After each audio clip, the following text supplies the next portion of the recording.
আয়নাতে ওই মুখ দেখবে যখন। সোনালী যুগের সবচেয়ে উজ্জ্বলতম স্বাক্ষর তিনি।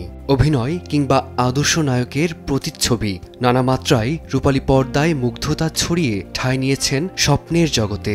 বাংলা চলচ্চিত্রের নায়ক তিনি, নায়ক রাজ রাজ্জাক। আমি নিজের মনে নিজেই যেন।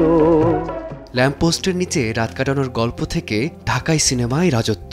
নায়ক রাজ্জাক হয়ে ওঠার গল্প যেন আরেক সিনেমা। 1964 সালে ঢাকায় এসেছিলেন শূন্য হাতে।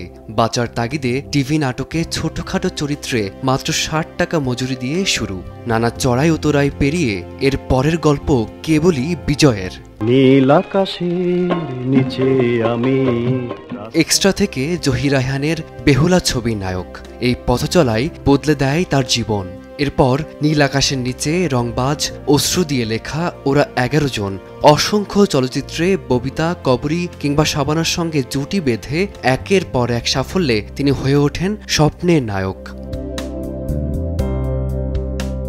নায়ক রাজহীন কেটে গেছে 8 বছর, তবু আজও সাদা কালো আর রঙিন ফ্রেম জুড়ে অভিনয়ের মুগ্ধতা ছড়ানো সত্ত্বে তিনি আছেন প্রবলভাবে।